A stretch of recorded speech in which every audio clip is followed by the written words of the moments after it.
where sustainability and social welfare are at the core of our concerns, where technological leap.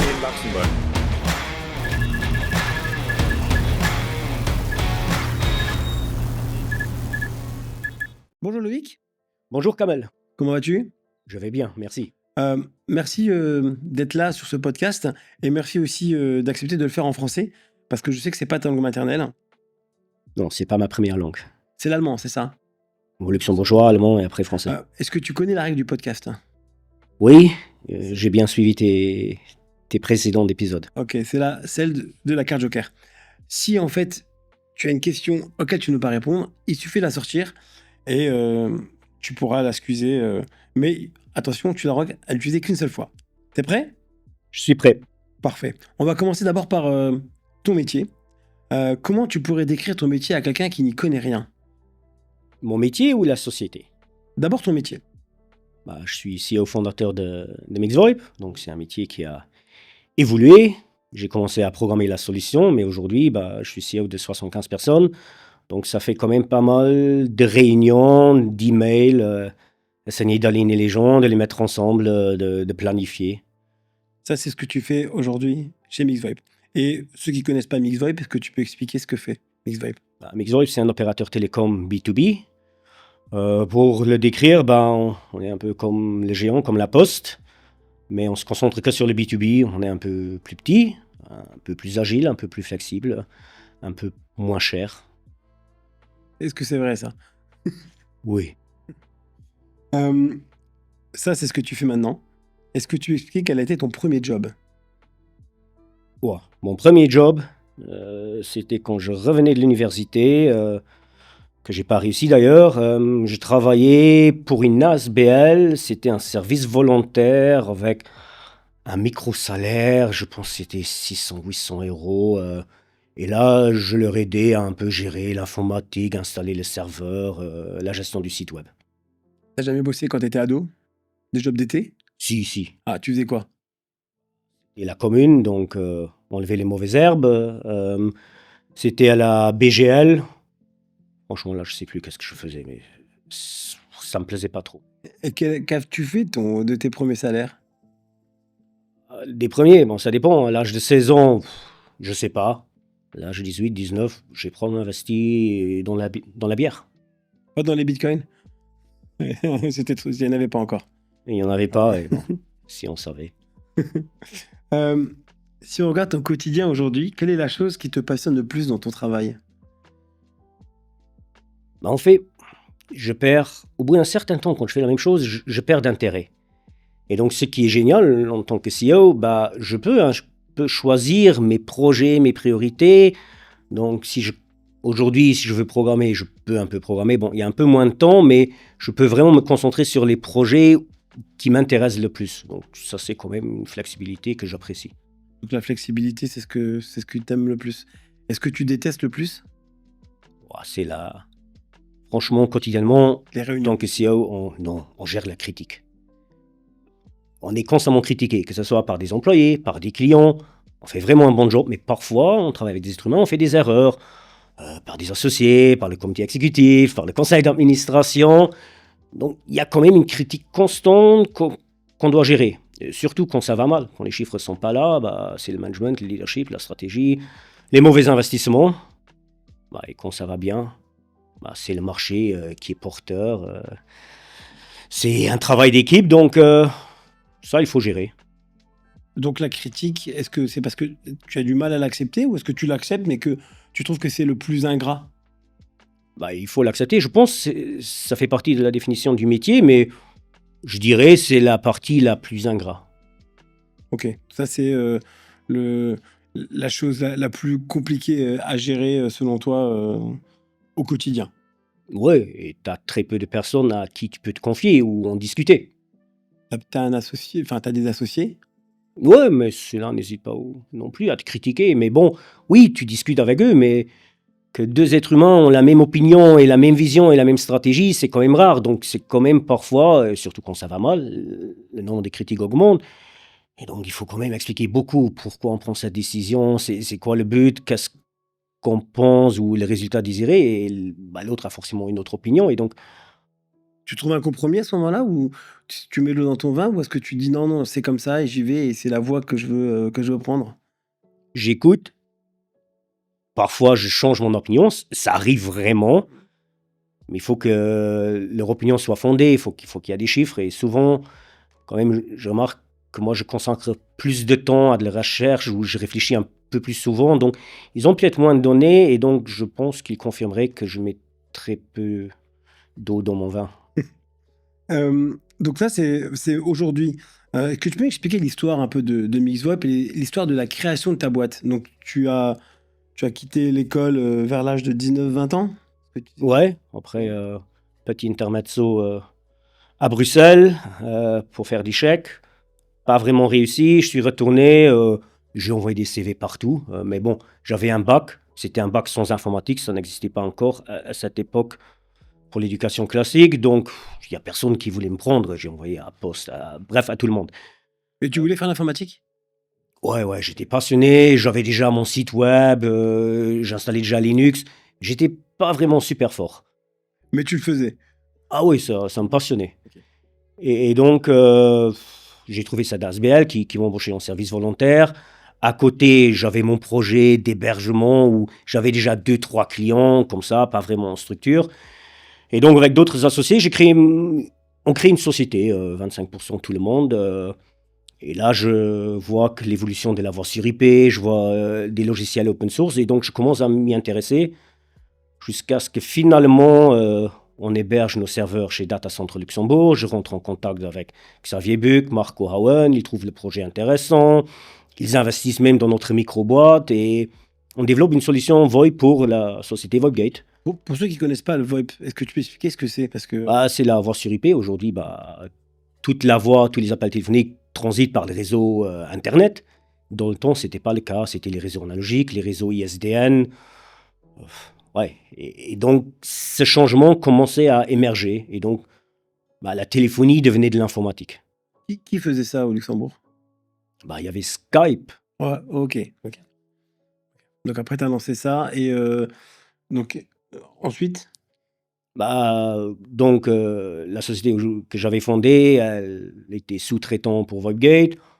Au bout d'un certain moment, même très court, quelques mois, j'ai rapproché Xavier et Marco, j'ai dit, écoute, ça donne aucun sens qu'on développe 2 projets, 2 micro-sociétés sur un marché tellement petit. J'aimerais bien travailler pour VoIPgate. tu es devenu salarié de VoIPgate. Salarié de VoIPgate, j'avais 2 ou 3% de VoIPgate. Mais bon, c'était quand même une relation d'employé. Et puis, ce que je faisais, c'est que je faisais avant, j'adorais. Je suis rentré dans le groupe Data Center EuroDNS, il y avait plein de techs 1000 fois compétents que moi. Je bossais au moins 50 heures par semaine quand j'étais en congé, c'était peut-être 20 ou 30. Et donc, on me prenait dans toutes les réunions, j'étais curieux sur la partie actionnariat, les lois, les investissements, les levées de fonds. Et Xavier et Marco, ils partageaient les infos, ils me prenaient vraiment, je pouvais participer à des réunions intéressantes. Et donc là, j'apprenais vraiment beaucoup. Ils t'ont appris beaucoup de choses. Ouais. Et ensuite, tu as décidé de créer ta propre société. Ouais, bon, je suis quand même jeune, je mets très peu de vin ou d'eau dans mon vin. Donc finalement, il y avait quand même des trucs qui me dérangeaient, ou peut-être j'avais juste dans moi cette volonté. Cette envie. Oui, cette envie de créer quelque chose. Et donc, 2008, je quitte, j'avais 26 ans et je voulais créer une boîte. La première idée, c'était créer un shop en ligne. Il n'y avait pas encore vraiment Amazon. Le premier iPhone venait de sortir. C'était vraiment une époque différente. Mais finalement, heureusement que je n'ai pas lancé le shop en ligne. Je me suis dit, je maîtrise un peu la VoIP. Donc, on a créé MixVoIP. Avec qui? Pascal Knebler? Ouais, Pascal Knebler, c'était un des cofondateurs de Data Center. Ok. Et des actionnaires d'EuroDNS. Donc, lui, il faisait partie directement en tant qu'investisseur avec rôle passif. Et ils ont pris ça comment quand tu crées un concurrent directement à la boîte à laquelle tu étais? Je sais pas, tes relations avec Marco et Xavier à ce moment-là? Le départ était correct. Après, qui aime avoir un concurrent par un ancien employé, je pense qu'il n'y a personne qui apprécie. Et donc après, c'était quand même de la compétition pendant 10 ans.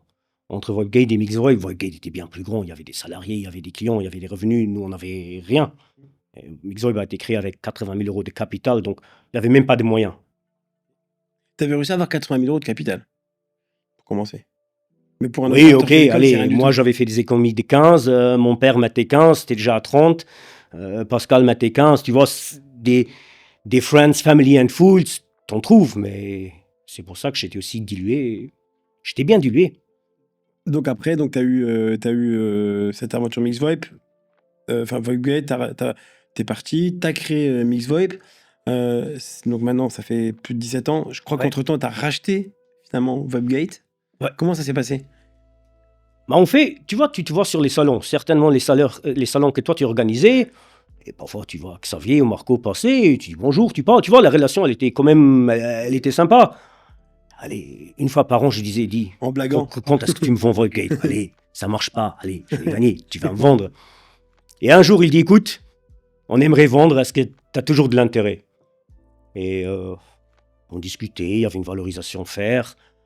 C'était 2019, donc Mixvoip avait déjà 10 ans, plus que 10 ans.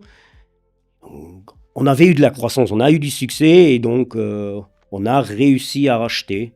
C'était assez marrant, parce on est allé voir les banques. Il dit, on peut avoir un crédit, et les banques disent non, vous pouvez pas. Je dis, mais on a la somme sur le compte, c'est juste, on veut le refinancer. Ah non, vous avez vraiment pas les moyens, votre business plan, ça tient pas la route, etc. Bon, bref, on a pris les fonds propres et on l'a acheté. Et bon investissement pour toi? Oui, quand même. Et c'est jouissif quand même de se dire, je rachète quand même une boîte. Ouais, ça c'était génial. Tout le monde a un peu d'ego et de la fierté, donc ça c'était génial. Et ouais, ça c'est quand même une histoire assez. Est-ce que pour toi pour toi la meilleure, disons, reconnaissance ou le truc le plus jouissif que tu as eu au sein de Mixvoip, ou t'as eu d'autres choses, d'autres satisfactions? Allez, il faut quand même prendre chaque client que tu signes, c'est quand même une satisfaction. C'est quand même le word le plus prestigieux, c'est un client qui signe chez toi. Après, il faut quand même dire que quelques années plus tard, Data Center investit dans Mixvoip. Donc c'est de nouveau l'inverse, donc c'est de nouveau la même histoire. Donc on peut tirer une leçon, il faut dire pas de terre brûlée, il faut vraiment être correct. Oui, parce que si ça s'était mal passé, au final, tout le monde aussi en plus au Luxembourg ici se connaît, etc. et tout. Et on parlait aussi des investissements que tu as fait. Donc, tu as eu Mixvoip et tu as eu aussi d'autres aventures entrepreneuriales à côté. Ouais, en 2017, j'ai investi dans le projet Moyenne.lu. Ok. Moyenne qui était? Ça devrait être un site web, un média qui produisait des news, des articles en luxembourgeois. Avec cette volonté, il y a une nouvelle loi qui est sortie, plurimédia, pour avoir plus de diversité dans les médias. On s'est dit, OK, on saute sur ce terrain. Déjà, les médias, ça m'intéressait. J'étais une fois rédacteur en chef pour le magazine des étudiants à l'école. Mais bon, 5 ans plus tard, je vends l'affaire pour 1 euro et j'assume les dettes de 500 000 euros. Donc, c'était pas une bonne aventure. Ils ont fermé? Non, ça existe toujours. Ok. Ça a été mergé avec Mental et maintenant, ça se concentre vraiment sur le sport. Et même depuis que je suis plus là, ça fonctionne plutôt bien. Tu penses que c'était le chat noir? On avait collaboré avant avec Mental et ça fonctionnait bien, mais j'avais 100% des actions. Donc, Mixvoip avait 100% des actions. Donc, cet entrepreneur qui tirait la charrette, je pense qu'il ne se sentait pas assez involvé. Donc, ça, c'est vraiment, il faut faire attention. Quand quelqu'un qui fait tout le travail, qui fait grandir l'affaire, il ne faut vraiment pas trop attendre à qu'ils ont une part substantielle de la société. Si tu devais te débarrasser d'une tâche au quotidien, ce serait laquelle? La chose que tu fais. La compta? Tu fais la compta encore un petit peu ou... Ah ouais, quand même, tu as un œil dessus. Mixvoip, c'est une société au Luxembourg, en Belgique, en France, en Allemagne. Il y a des transferts intergroupes, il y a des contrats. Là, on a un auditeur parce qu'on a éventuellement l'ambition de devenir PSF. Donc je suis quand même un peu involvé. Donc là, t'es présent dans plusieurs pays, France, Belgique, Allemagne. Ouais. Tu vois une différence un peu de culture ou de positionnement, ou c'est la même chose, partout pareil? Non, c'est quand même chaque pays est différent. Quand tu es né et tu as grandi au Luxembourg, forcément, au bout d'un certain moment, tu as un réseau. Tu as fait le lycée, tu connais les gens, tu étais dans des clubs. Donc, au Luxembourg, tes premiers clients, tu fais parce que tu connais du monde qui te font confiance ou qui adorent prendre un petit risque. Et tu vas en Belgique, tu connais personne. Et donc, comment avoir le premier client les budgets sont inférieurs comme au Luxembourg. Quand même, la guerre de prix, elle est plus féroce. Et donc, ouais, il faut trouver d'autres angles. Et ça, on croyait que c'était plus facile, bah, ça l'est pas. C'est beaucoup plus dur dans les autres pays. Oui, parce que tu construis son réseau. Ça, c'est ta partie SEO Mixweb. Mais pour toi, si tu devais te décrire qui est vraiment Loïc Didlot, en dehors de l'entrepreneur et du SEO, ce serait quel type de personne? Il y a des analyses de caractère avec des couleurs. Ah, je pense qu'on peut dire que je suis rouge-bleu. Beaucoup de Qui rouge. correspond quoi au rouge? Dynamique, des décisions rapides, peut se fâcher très vite, peut descendre très vite. J'adore les chiffres. J'aime bien mettre dans Excel. J'aime bien avoir des choses tangibles. J'aime bien créer, jouer au Lego, pas au Playmobil. J'aime pas le box moving. J'ai pas racheté une société X, par exemple chez Microsoft, et la revendre aux clients avec un peu de service. J'aime bien que Mixvoip crée, programme, développe des solutions. Tu avais créé ton propre PBX. Ouais, Expliquer c'est quoi un PBX pour ceux qui savent pas. Centrale téléphonique, donc ceux qui ont encore un téléphone sur le bureau, il est géré par une centrale téléphonique. Bah, la nôtre, elle est made in Luxembourg, elle est développée in-house, ça depuis 17 ans, et on a quoi 4500 business dessus, donc ça fonctionne plus ou moins bien. Quelle est pour toi la décision professionnelle la plus risquée que t'aies faite ces dernières années? Souvent, on dit que un entrepreneur, il prend beaucoup de risques. Moi, je pense que c'est pas vrai. Je pense que c'est l'inverse. Moi, j'aime pas prendre du risque. Donc, je prends un parcours, j'évalue le risque, j'essaie de le calculer, je calcule peut-être 2-3 scénarios.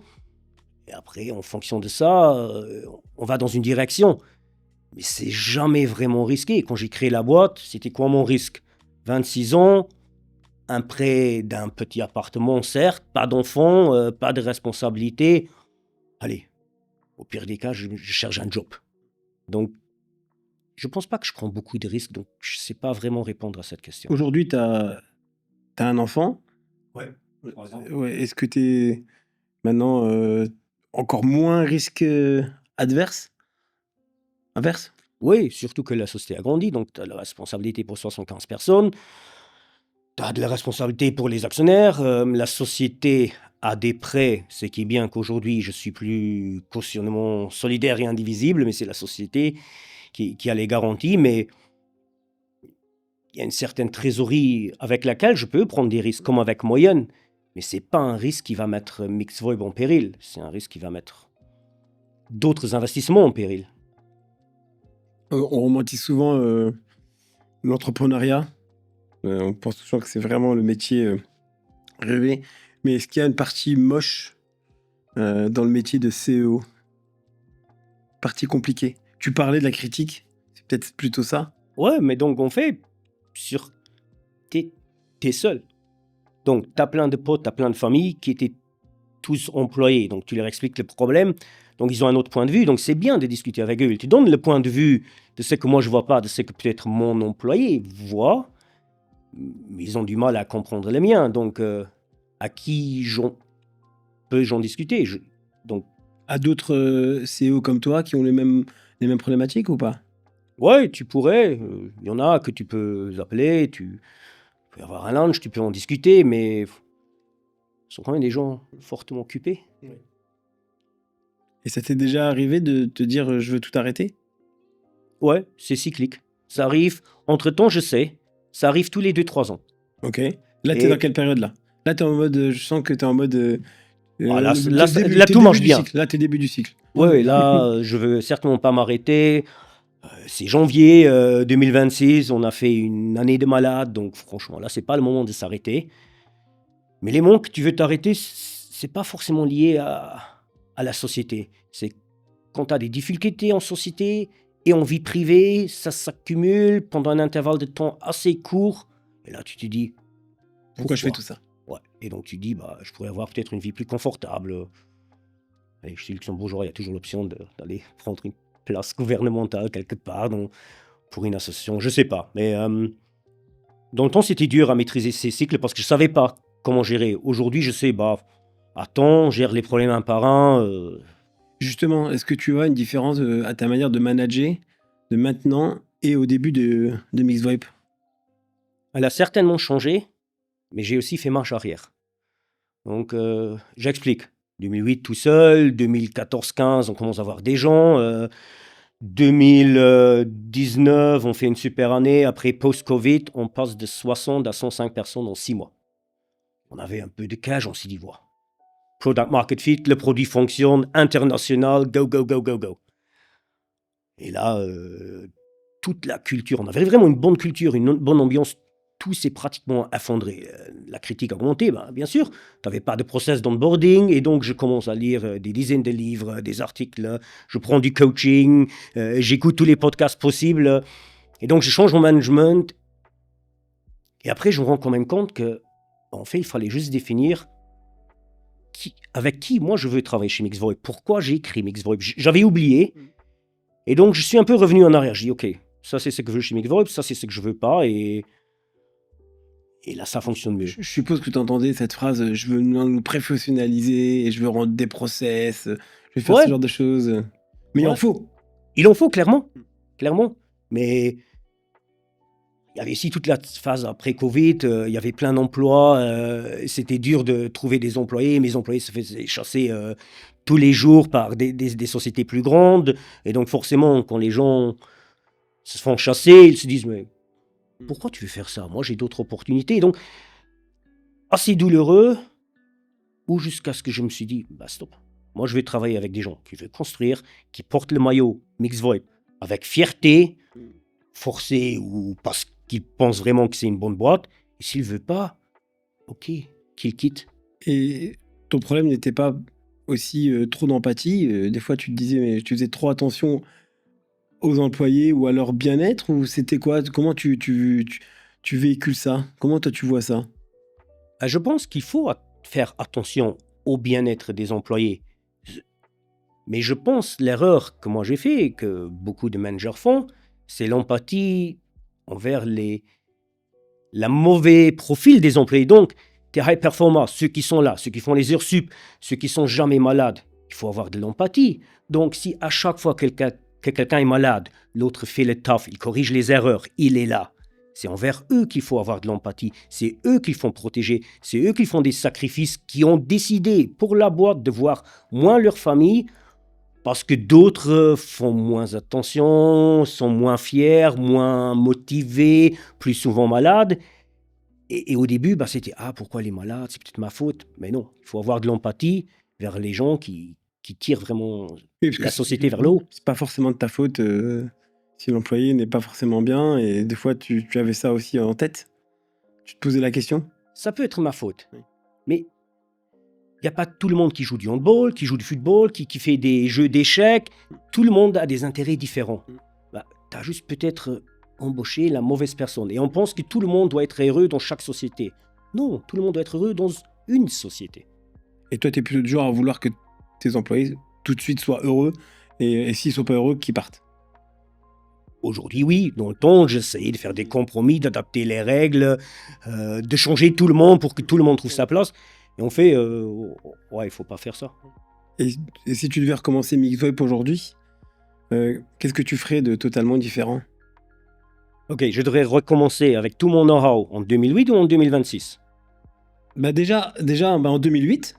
Et après, en 2026, déjà, je pense que tu aurais une autre réponse, mais ça veut dire que tu as deux réponses différentes. Ok, 2026, je ferai plus. Impossible. Pour 1000 raisons. 2008, la phase où on est passé de 60 à 100 pour retourner à 75 personnes, elle ne se fera plus. J'aurais directement, quand on est 15, je dis, écoute, ça c'est la société, ça c'est la culture. Aujourd'hui, quand on embauche quelqu'un, je lui envoie mon document de la culture, en format PDF et en format podcast. Et donc, il sait. Et s'il dit, écoute, ça, c'est pas moi, ok, c'est pour ça que l'entretien est là. Et donc, je serai bien plus clair et bien plus direct. Ouais. Justement, pour continuer à parler de ça, est-ce que tu avais déjà eu des décisions impopulaires au sein de ta structure? Et s'il y en a une, c'est laquelle qui t'a le plus marqué? J'en ai certainement eu. Je ne connais peut-être pas tous parce qu'on me dit peut-être pas tout. Mais il y avait une phase où, chez Mixvoip, 100% des employés avaient une carte d'essence. Même quand ils étaient 65? 75 ou... Ouais, là, on était 100. 100? Tout le monde avait une carte d'essence. Et Plafonné? Non. Ok. Bah, je me suis dit, c'est pas forcément la faute de l'employé qui vient de Metz ou de Mersch. Et donc, pas plafonné. Et donc, 2022, je pense, début, les prix montent graduellement d'€1 à 2 € pour le diesel. Il y avait la guerre en Ukraine, des choses comme ça. Il y avait un jour, le prix il m'augmente de 38 cents. Il y avait des bouchons sur toutes les pompes à essence. Tout le monde voulait faire le plein. Juste pas les employés Mixvoip. Pas besoin. Ouais, parce qu'ils avaient... Oui. Ouais, ils avaient une carte d'essence.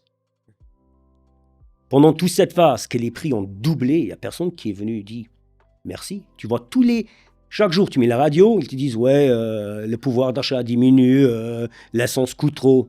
Mais pour eux, non. Pour eux, ça n'a rien changé. Oui. Mais même pas un merci. Donc je me dis ok, c'est bien, c'est du salaire, mais elle n'est pas vraiment considérée. Donc j'ai pris la moyenne de consommation de chacun, basé sur les prix de l'année précédente, j'ai augmenté ça sur leur salaire, et j'ai enlevé toutes les cartes d'essence. Bah, ça, c'était pas populaire. Ah, ok. Bah oui. Et ils t'ont dit quoi? T'as eu des grosses plaintes ou attention maintenant? Non, j'en ai qui ont directement démissionné. Ok. J'en ai qui ont parlé encore pendant les prochaines 3 ans dessus. Mais graduellement, la majorité de ces gens-là, ils sont peu à peu... Ils sont plus là. Ok. Loïc, t'es plutôt un marketeur, un entrepreneur, un geek, un développeur? Tu te considérais comme quoi? Ah, plus geek, développeur. Je suis sur tous tes événements. Moi, ou bien je vais avec quelqu'un que je connais, ou bien je suis majoritairement tout seul dans mon coin jusqu'à ce que quelqu'un m'approche et me parle. Non, je suis pas du tout ouvert. Je suis pas sales. Mais est-ce que... Ouais, t'es pas sales, mais est-ce que tu penses... On est sales, alors faut être ouvert, et développeur, on est enfermé? Tu penses que c'est plutôt ça? Non, il y a des développeurs ouverts, mais les clichés, ils existent quand même. Donc, tu prends les développeurs, ils parlent un peu moins. Hein. Tu prends les sales, ils parlent bien plus. Ah, parce que ça, c'est leur métier. Oui, mais c'est normal, ça attire les bonnes personnes ou les bons profils avec les bonnes compétences. Comment t'as fait pour devenir développeur? T'as appris où? Mon père avait très tôt un ordinateur. Il ne m'apprenait pas à développer. Or, lui, il savait développer. C'est au lycée où j'ai rencontré d'autres gens dans ma classe qui avaient un ordinateur et qui avaient déjà des livres et qui développaient déjà. Et là, je me suis intéressé peu à peu, puisque on ne me l'a jamais appris à l'école, mais... Donc, tu es autodidacte. Ouais. Et tu as créé ta propre centrale téléphonique à un moment donné? C'est toi qui avais développé le truc ou comment c'est passé? Tu prends certains modèles. Aujourd'hui, il n'y a aucun qui crée une solution from scratch. Tu utilises des classes open source, des modèles. Donc oui, il y avait aussi une solution astérisque. Et autour de ça, il fallait développer tous les features, l'ergonomie, la partie UI, UX. Et donc, oui, je l'ai développé une bonne partie, pas tout. Et mais quand tu développes ça, est-ce que c'est pas plus facile d'acheter quelque chose de tout fait? Bah, c'est 1000 fois plus facile. Ok. Mais Ça ne m'intéresse pas. ouais, en fait, c'était parce que mais en plus, ça aurait pu être plus rentable d'acheter une solution qui existait déjà, ou pas? Ouah. C'était des discussions dures à certains moments où on avait des bugs, ou peut-être il y avait des trucs pas jolis. Donc il y a des associés qui ont dit allez, on prend ça, c'est plus facile, ça fonctionne. Mais ouais, ça m'a jamais intéressé. Je dis c'est peut-être plus rentable, c'est possible. Mais juste, je fais quoi le matin quand je rentre chez Mixvoip? Je dois quitter, je dois faire autre chose, je peux pas, ça m'intéresse pas. Ouais, donc tu as commencé pendant des années où tu avais les mains dans le cambouis, où tu développais quoi. Et encore aujourd'hui ou pas? Pas du tout. Ouah, aujourd'hui, ils me laissent plus. Parce qu'ils disent mon code n'est pas up-to-date, il est technique. Non, mais je fais encore toute la partie reporting, statistiques, forecast. Je les développe plus vite que je devrais expliquer à quelqu'un quel chiffre j'ai besoin. Ok. Et tu utilises l'IA un peu pour ça? Pour coder. Ouais. Ouais, cool. Tu penses quoi des nouveaux sites, justement, Lovable, etc., où tu développes des sites en 2 secondes? Je l'ai dit à nos... Voici ce que j'ai dit à nos développeurs. Est-ce que vous voulez écrire Harry Potter ou traduire Harry Potter?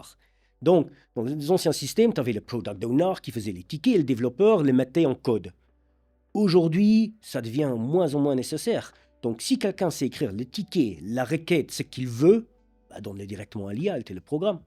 Et, et donc, le métier du développeur, il n'est pas tellement nécessaire. Donc, il faut qu'il s'adapte, il faut qu'il s'intéresse au business, il faut qu'il parle au sales, il faut qu'il s'intéresse au marché. Donc, le rôle va changer. Pas de tous les développeurs, mais d'une majorité. Et aujourd'hui, tu as des prompteurs, des gens qui sont très bons en prompt, tu préfères... Ouais. C'est pas forcément directement pour les Oui. produits que les clients voient, mais des solutions internes pour gérer l'internet, les Fritzbox, tout ça.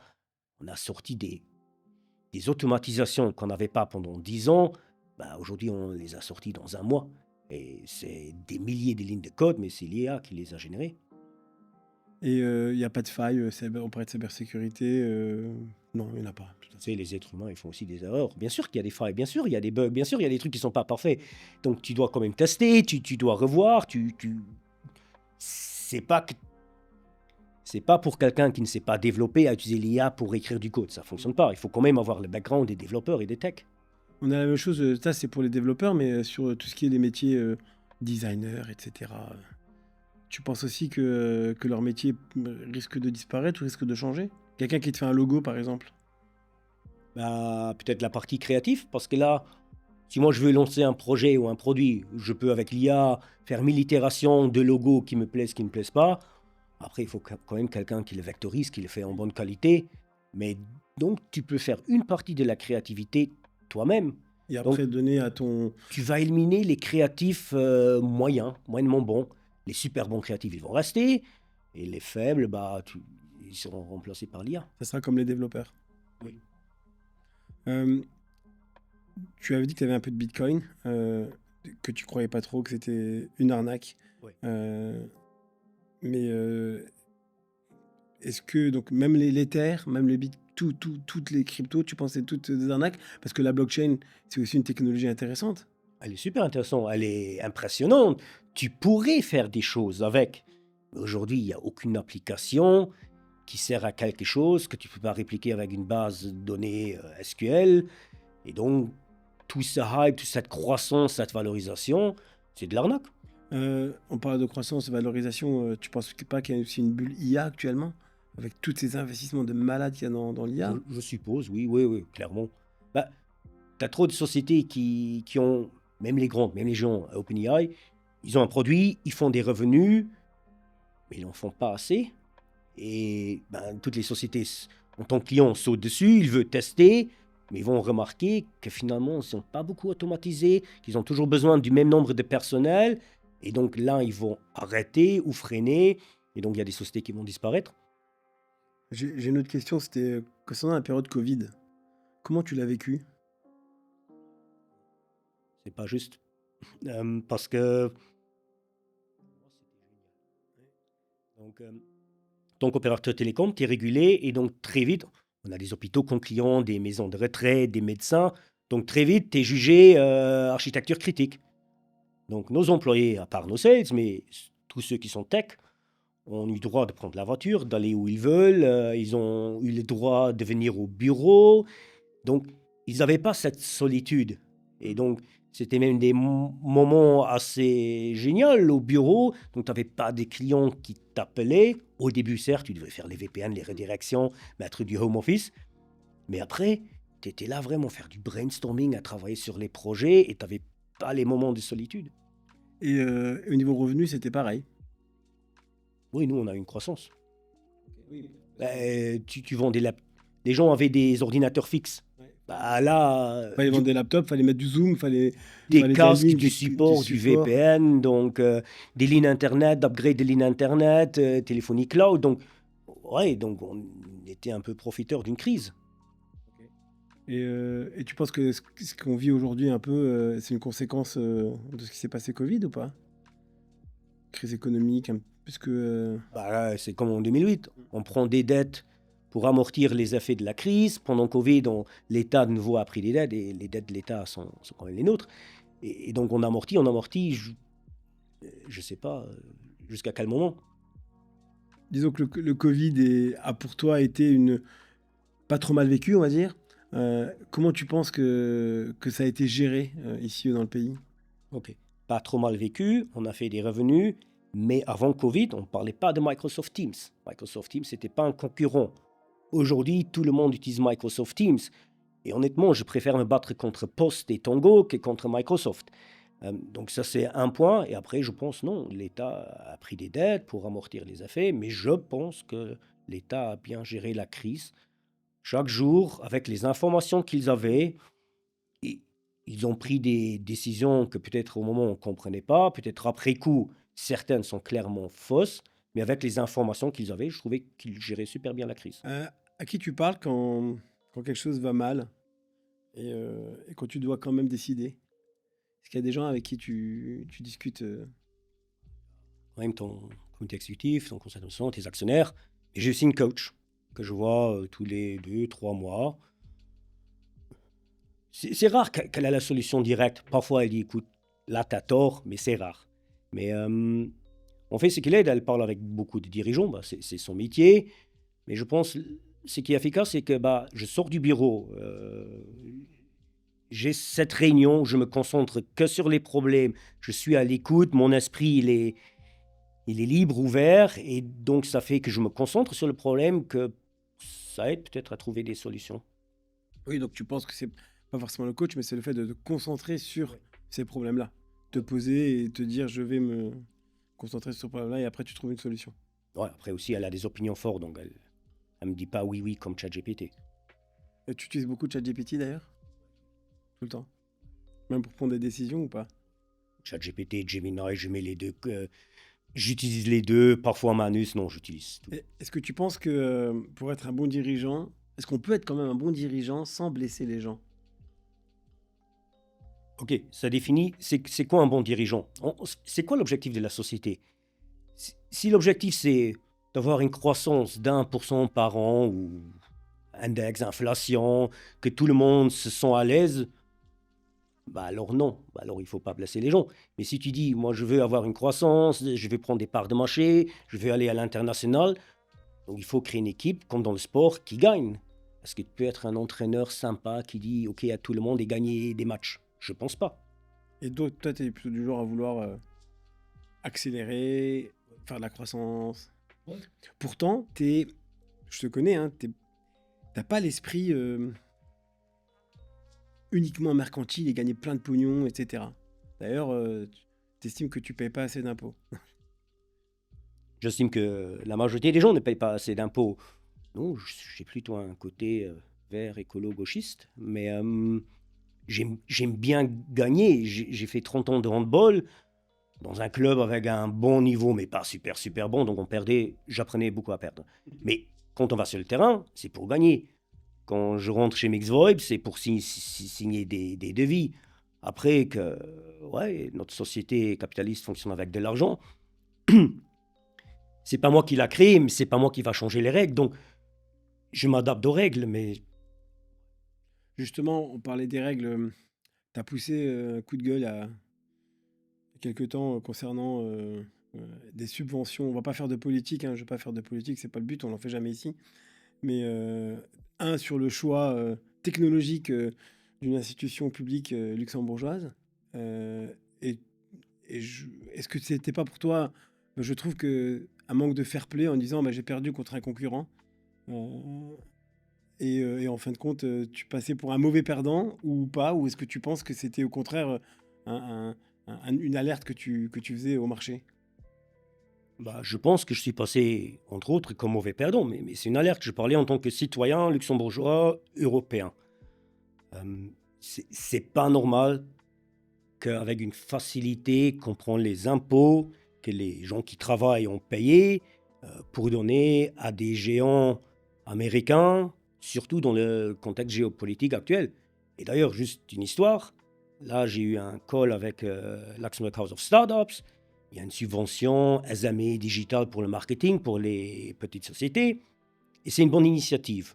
Donc je dis, est-ce qu'on est éligible? Ah oui, ok, je monte. Donc, ils disent, j'ai demandé, est-ce que je peux mettre les coûts pour des campagnes Facebook, LinkedIn, Instagram? Est-ce qu'ils seront subventionnés? Oui, je dis, ok, cool, sympa. Et si je mets de la pub sur RTL ou Pay per Jam, est-ce que c'est éligible aussi? Ah non. Et donc je me dis, c'est quand même une alerte. Les Américains, leur président, les protègent à tout prix. Ils menacent nos élus européens et d'une façon incroyable à changer les lois, le GDPR. Et nous, on leur donne juste nos impôts sans protéger nos acteurs européens. Ok. Justement, on va rebondir sur une question. Comment toi, tu vois l'avenir des télécoms et de la tech en général face aux géants américains dont tu parlais à l'instant? Désolé, il faut de la volonté politique, il faut devenir un peu plus protectionniste, il faut protéger les acteurs européens, que ce soit dans la tech, dans l'agriculture, dans la médecine, dans la recherche. Il faut quand même, quand on donne des subventions, pourquoi pas les verser aux acteurs locaux? Il y a quand même une communauté de recherche et d'innovation en Europe qui est incroyable. On a Mistral, on a des grands acteurs, mais on donne de l'argent à Copilot Microsoft, on donne de l'argent à Cisco, or Mixoid développe un PBX, il y a d'Innovaphone, il n'y a pas que Mixoid comme acteur local. Et donc j'ai critiqué le fait que nos États, nos institutions donnent de l'argent à des géants internationaux, or il y avait des alternatives bien costauds en Europe. Tu as parlé de Mistral à l'instant, on va parler un peu d'IA. Est-ce que tu penses que c'est une opportunité ou plutôt une menace pour une société comme la tienne? Aujourd'hui, c'est les deux. Déjà, je trouve super passionnant. On a des projets de recherche en IA, on a toute une équipe dessus. On a renouvelé notre contrat avec Meluxina, donc c'est génial. Après, est-ce que c'est une menace? Oui, aussi. Heureusement qu'aujourd'hui, il y a les Chinois qui publient beaucoup de modèles puissants en open source. Et une sorte nous donne une option pour continuer à innover. Mais tu prends quand même du chinois donc en open source. Puisque les Chinois publient en open source, il y a aussi les Américains qui publient en open source. Et donc, ça nous donne un choix. Ce sont des modèles open source et tu peux créer des solutions super souveraines où tu as les données locales. J'y connais pas grand-chose, mais il n'y a pas des backdoors, des choses comme ça Non, ça c'est impossible. Okay. En fait, ce sont des modèles entraînés, donc ça t'aide à analyser des textes. Mais non, il n'y a pas des flux. C'est vraiment un modèle que tu perds chez toi. Impossible qu'il y ait une backdoor, techniquement. Est-ce que pour toi, Luxembourg, c'est un vrai terrain de jeu où tu te dis que les entrepreneurs peuvent faire beaucoup de choses, ou est-ce que tu penses que c'est un confort trompeur? Je pense que les entrepreneurs peuvent faire beaucoup. Je trouve que c'est un pays incroyable, mais juste, on n'est pas une start-up nation. On n'est pas en train de le devenir. On le deviendrait probablement jamais. La question, c'est, est-ce grave? Est-ce qu'il faut être une start-up nation? Il faut être quoi? Et le meilleur pour une société qui devrait fonctionner. Mais en tant qu'entrepreneur, tu peux créer ta société facile. Les lois souples, l'État aide avec des subventions. Juste, essaye d'embaucher la première personne. Il n'y a aucun autre pays où l'État est ton plus grand concurrent pour embaucher. Les salaires sont juste... La différence entre privé et public, elle est énorme. Oui, mais il n'y a pas non plus des jobs illimités à l'État. Hein. Les offres d'emploi, elles ne sont pas non plus illimitées. Donc, je trouve que moi, ce débat de dire l'État nous prend certaines ressources, oui, mais c'est comme tout, c'est de la concurrence. C'est comme demain, tu as vu en IA ce qui se passe quand Facebook engage quelqu'un à 1 million d'euros, un salaire d'1 million d'euros ou 100 millions d'euros là, pour avoir les meilleurs chercheurs. Je dis pas que ce n'est pas le cas, mais je me dis il en faut, mais il faut pas prendre toujours que cette excuse où tu penses que c'est vraiment le véritable problème. Ouais. Persuadé. Et en fait, oui, il n'y a pas des jobs illimités chez l'État, mais donc tu embauches quelqu'un, il va gagner moins, quelqu'un va dire oui, la solution simple, paye le plus. Ben oui. Alors, il faut lever plus de fonds, c'est pas si facile de payer plus. C'est certainement ma volonté. Mais donc, tu sais, à chaque moment qu'il est en train de chercher ailleurs. Et il y a bien un moment donné qu'un poste va se libérer. Et donc, ouais, je trouve que la concurrence, elle est injuste. Mais c'est pas que la concurrence. C'est quand même une société sur deux niveaux. L'un qui va avoir un prêt à la Sparkasse, l'autre qui va pas avoir un prêt. Et s'il reçoit le prêt et l'accord, bah, il va payer des intérêts qui sont supérieurs de l'autre. C'est quand même injuste. Est-ce que c'est pas... Il faudrait peut-être pas plutôt inciter, donner plus de levier à des entrepreneurs, à des jeunes travailleurs, que de taper uniquement sur le salaire et la compétition avec l'État. Plutôt contrebalancer un petit peu dans l'autre sens. Dans le sens où inciter bah, des, des personnes luxembourgeoises ou pas à faire autre chose que travailler pour l'État. Parce qu'il y a des choses ultra passionnantes à travailler hors de l'État. Un entrepreneur, notamment, c'est plutôt un état d'esprit. On ne le fait pas forcément que pour le salaire ou pour le confort. C'est bien pendant une certaine phase de la vie de chacun. Quand tu es jeune, tu n'as pas de famille, tu n'as pas d'enfants. Le moment que tu as des enfants, que tu as de la famille à nourrir, désolé, il faut chaque mois une certaine somme sur le compte pour survivre au Luxembourg. Et donc, il faut que la PME, il arrive. Bah, c'est pas si facile en tant que start-up. Après, oui, les grandes sociétés, il arrive. Mais Mixweb arrive à payer des salaires qui sont OK.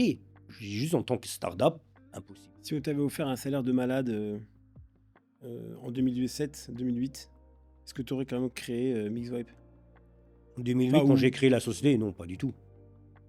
Non, ça saurait rien changer. Je m'en fous.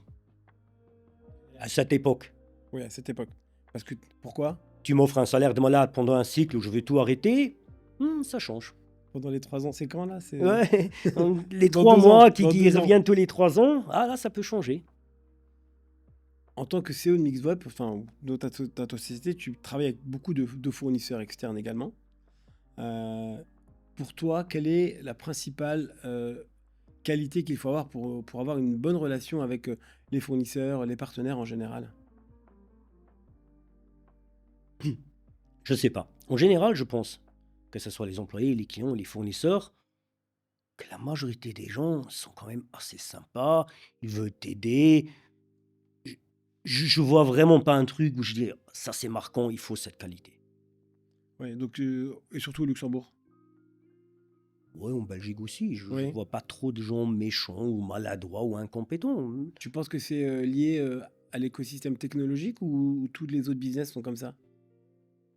Toi qui bosses dans les médias un petit peu. Je connais quel est des écosystèmes. Niveau tech, franchement, c'est génial. L'ILR, les régulateurs, il a fait un super bon boulot, sinon Mixo n'existerait pas. Toi, avec tous tes foires, tu as toujours emmené tous les concurrents à un endroit et c'était toujours bien. On s'entend plus ou moins bien avec nos concurrents ou confrères. Il y a des interconnexions, il y a des liens, forcément, sinon les données ne traversent pas l'Internet. Donc, franchement, c'est un écosystème bien. Les médias, mon expérience était tellement moche que, franchement, c'est un autre monde. Je trouve qu'il est très, très mal régulé de la part de l'État. C'est pas normal que les journalistes des concurrents décident si ton journaliste il est légitime ou non. Là, disons que tu parles parce que tu as eu une mauvaise expérience. Peut-être que ça aurait été... Je suis pas le seul. Ouais, tu penses que c'est plutôt l'ambiance, plutôt... Regarde combien de boîtes tech ont été créées dans 15 ans. Regarde combien de médias ont été créés dans 15 ans. Ouais, mais il y a moins de place. Je veux dire, tu peux pas non plus avoir... Tu peux avoir 100 boîtes tech, mais tu peux pas avoir 100 médias. Non, mais tu pourrais quand même avoir de la création. Et de la consolidation. T'en as moins. Est-ce qu'il y a une personne avec qui tu aimerais plus jamais travailler, avec qui tu as bossé par le passé? Non, je suis pas rancunier. Certainement, il y a des employés que je vais pas réembaucher. De toute façon, je réembauche pas, donc, mais... Non. Il n'y a jamais personne qui est parti, qui est revenu Si, j'ai fait cette erreur. J'ai même une fois fait 2 fois. Non, ça, j'ai décidé, la règle, tout le monde la connaît. Quand tu quittes, il n'y a pas de souci, bonne chance, je comprends. Tu veux faire autre chose, c'est légitime. Juste, nous, on va jamais te réembaucher. Est-ce que il y a au contraire une personne avec qui tu rêverais de travailler? Pas forcément rêverais de travailler, mais il y a des personnes que j'aimerais avoir des échanges, des dialogues. Par exemple? Tu mets je sais pas, tu mets tout le monde qui a vraiment des choses à dire. Ça peut être, et c'est pas que j'apprécie leur caractère, ça peut être Elon Musk, ça peut être Trump, ça peut être Poutine, ça peut être Jean-Claude Juncker, ça peut être Xavier Bettel. Avoir des échanges honnêtes avec ces gens-là, ce serait génial, mais ouais, faut pas rêver. Bah, tu sais jamais, hein. Xavier Bettel est très ouvert, hein. Je peux te dire qu'il pourrait peut-être qu'après sa carrière politique, Ouais, mais ils doivent quand même peser leurs mots. Non, bien sûr, oui, oui. Bah, pas forcément. Off, il pourrait... Qu'aimerais-tu qu'on dise de toi dans 20 ans? Honnêtement, je m'en fous. Quand j'étais jeune, c'était un truc important. J'étais toujours un peu frustré que j'étais jamais repris par les médias. Tu gagnais pas d'award. Paper Jam, Far West, tu connais. Que je gagnais pas d'award. Ouais, finalement, j'ai compris le système. Mais donc, aujourd'hui, je m'en fous. J'ai défini qu'est-ce que je veux chez Mixweb, avec qui je veux travailler. Qu'est-ce que les autres pensent, c'est pas mon histoire. Justement, si tu devais donner un conseil à un jeune entrepreneur qui se lance aujourd'hui, ce serait quoi? Ouais. Premièrement, si tu es en couple, si tu as des enfants, choisis bien. Tu peux devenir meilleur entrepreneur ou entrepreneur de l'année ou père-mère de l'année. Tu peux pas devenir les deux. Si tu veux créer ta boîte, tu n'as pas d'enfants, mais tu es en couple, discute avec ton conjoint. Il faut qu'elle soit onboardée à fond. Ce sera pendant quelques années très très dur.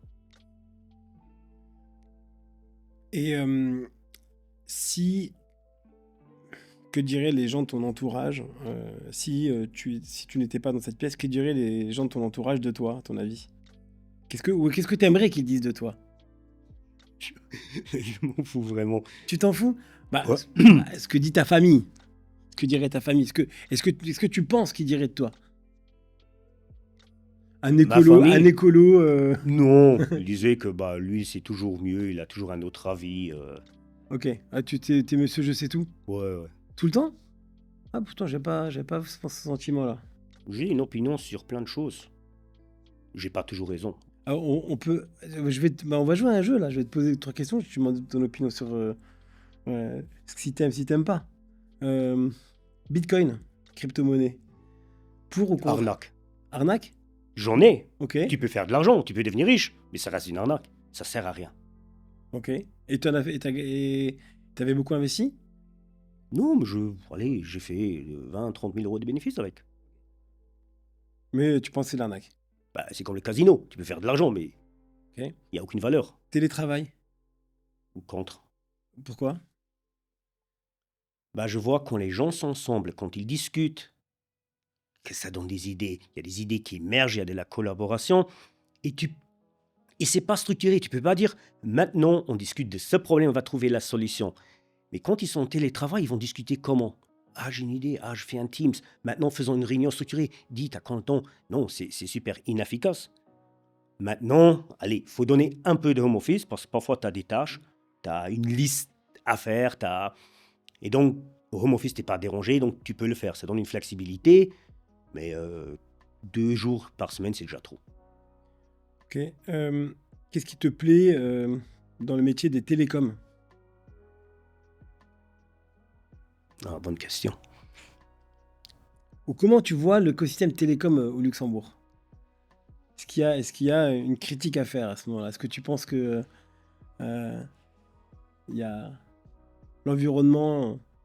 Est-ce que tu trouves qu'il est sain? Moi, je trouve qu'il est relativement assez sain. Moi, je trouve qu'il est super sain. Presque tout le monde connaît tout le monde. Tu as des employés qui changent de boîte. J'ai pas rencontré des boîtes ou des moments où je dis, lui, il est rancunier. Il y a des collaborations, il y a des sociétés qui se font racheter, il y a des mergers. Je sais pas, il y a des foires. Non, je trouve que c'est un environnement sain et sympa. Te faire racheter par un acteur comme Post un jour? Fais attention à ce que tu dis. Hein. Mais non, il faut quand même... C'est inévitable, non? De te faire racheter par une... J'ai 43 ans. Mon fils, il en a 3. Déjà, je vais pas le forcer d'aller dans les télécoms. J'ai quand même pas faire ce métier jusqu'à ma mort. Donc, parfois, je demande, les employés disent, il y a quelqu'un qui veut devenir CEO. Ils sont pas trop chauds. Un management buyout, il n'y a pas vraiment quelqu'un qui se positionne. Donc, il faut bien quelqu'un qui le rachète. ou ça devient super grand et tu le donnes dans une fondation qui s'autogère, mais sinon, je ne vois pas d'autre solution. Ouais, ou alors faut attendre ton cycle dans 2-3 ans, c'est ça, pour venir te voir? Ouais, peut-être. Faut trouver le bon moment. Qu'est-ce que tu fais en dehors du boulot? Parce que là, on a beaucoup parlé du boulot, mais est-ce que tu as des passions? T'as fait du hand pendant longtemps? Tu jouais quel poste déjà? Bah, demi-centre. Ok. Ça Euh, correspond à quoi le demi-centre au hand? C'est celui qui marque les buts? Playmaker. Playmaker. Ouais, bon, tout le monde marque un peu. Le numéro 10 au foot, quoi. Ouais, ouais. Je fais du kitesurf. Ok. J'aime bien faire du surf. J'ai fait du piano. T'as fait du piano? Ouais, je fais du squash. Et t'arrives à faire tout ça quand même à côté? Non, pas du tout. Ouais. J'ai fait ça jusqu'à il y a 3 ans. Jusqu'à l'âge de 40. J'ai eu mon fils. Je suis séparé de mon conjoint, donc j'ai dû me battre pour avoir la garde 50%. Donc depuis, c'est quand même un peu, pas rock'n'roll, mais je travaille les mêmes heures. Et donc je bosse beaucoup quand j'ai pas mon fils. Quand j'ai mon fils, je suis avec lui. Et donc, la journée, elle n'a que 24 heures. Donc forcément, je fais des sacrifices sur tout le reste. Et c'est quand même les meilleurs moments de passer avec ses enfants. Ouais, c'est génial. Ça t'a changé? Ouais, quand même. Tu comprends beaucoup mieux que quand les employés te faisaient la remarque que c'était quand même dur avec des enfants. Ah, il faut dire, ouais, tu peux pas comprendre si t'as pas d'enfant. Ok. On va finir par 2 questions, ou moi plutôt 3. Qu'est-ce qui te fait encore peur aujourd'hui? Le futur. Notre système est basé sur il faut de la croissance économique, sinon tout s'effondre. Or, la planète, elle n'est pas en train de grandir, les ressources sont pas en train d'exploser, de grandir. La planète est déjà dans un état pitoyable, donc je vois pas comment s'en sortir sans changer le système, et je vois pas comment changer le système. Donc, le futur me fait quand même peur. Ok. Ça, c'est ce qui te fait peur, mais qu'est-ce qui te fait espérer aujourd'hui? Est-ce qu'il y a des choses qui te donnent un bon espoir pour le futur, justement? En fait, quand tu regardes un peu les news plus positives sur les recherches, les sociétés qui font des trucs, il y a quand même plein d'innovations. Il y a plein de gens qui font des trucs géniaux. Dans la santé, notamment? Santé, tech, des associations innovatives. Il y a de tout. Après, je pense que le temps presse à trouver des solutions. On est dans un cycle où on fait plutôt marche arrière. Mais ouais, j'ai un avis positif. Non, j'ai de l'espoir. Et là, en général, t'as de l'espoir. Oui, j'ai de l'espoir. T'as de l'espoir aussi pour Mixvibe. Ouais. Aujourd'hui, vous êtes donc 75 personnes? Ouais. Et au niveau des classements, vous en êtes où par rapport au nombre d'abonnés, etc., dans ton secteur? Au niveau B2B Donc, on a 4900 et quelques clients B2B sur toutes les entités. Et au Luxembourg, ça doit représenter 4500.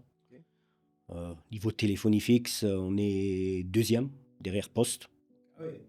Loin Ça existe derrière encore la Poste. téléphonie fixe? Parce qu'il y a encore des gens qui utilisent la téléphonie fixe? Pas les privés, Ouais, non. pas les Ça privés, n'a non, aucun mais sens. même en B2B. Ouais, quand même, les bureaux. Ouais, ça. Après, le nombre de lignes Internet, on a de la croissance sur tous les services. Donc, ouais, je vois plutôt un avenir positif. Et les nouvelles technologies hors ligne Internet, tu sais, il y a Elon Musk qui veut sortir en fait son téléphone avec dedans limité téléphone avec Starlink, etc. Toi, tu vois ça comme de la concurrence future ou pas? Quelqu'un qui vient demain et tu mets ton Starlink et est-ce que tu vois ça comme une... On vend du Starlink parfois, il faut mettre du Starlink. Parfois, tu as des endroits où tu n'as que le cuivre qui ne fonctionne pas génial, tu n'as pas la fibre, la 5G non plus. Il y a les Ardennes, mais même des endroits au Luxembourg, même des endroits à Esch. Et donc, tu mets un Starlink et ça fonctionne bien. C'est une solution, mais elle ne va pas remplacer la fibre, elle ne va pas remplacer le câble. Et même n'importe. Mixvoip ne met pas le câble dans la rue. Donc, la partie service, la partie opérateur, elle va encore rester. Le métier va peut-être changer, il y aura des géants plus grands, il y aura de la consolidation. Je ne sais pas où Mixvoip va se trouver dans ce marché, mais je ne pense pas que tout va disparaître demain. Qu'est-ce qu'on peut souhaiter à Mixvoip pour les années à venir? Je sais pas, continuer comme ça. Ouais, c'est bien. Et ne pas avoir une attaque cyber majeure. Ouais, Il y en a qui en ont eu. tout le monde en a, Oui. tout le monde va en avoir. Oui. C'est inévitable. Oui. Et on peut pas tirer sur les gens qui ont eu justement ces problèmes cyber parce que ça peut arriver à tout le monde. Ça peut arriver à tout le monde. Oui, ça c'est sûr. Tu peux te protéger, il y a les best practices, tu peux t'améliorer, mais...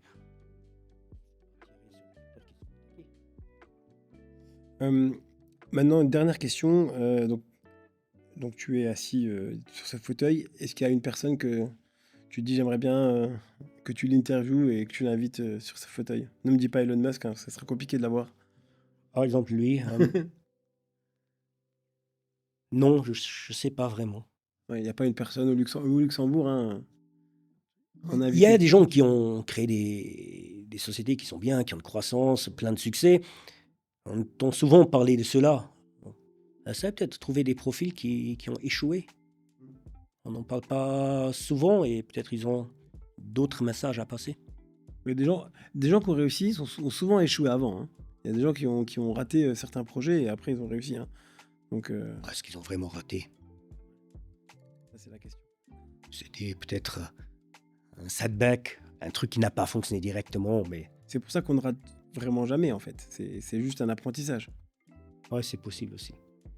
Écoute, merci beaucoup. On en finit avec ce podcast. Merci Loïc, j'espère que ça t'a plu. Ça m'a plu. Merci et à bientôt.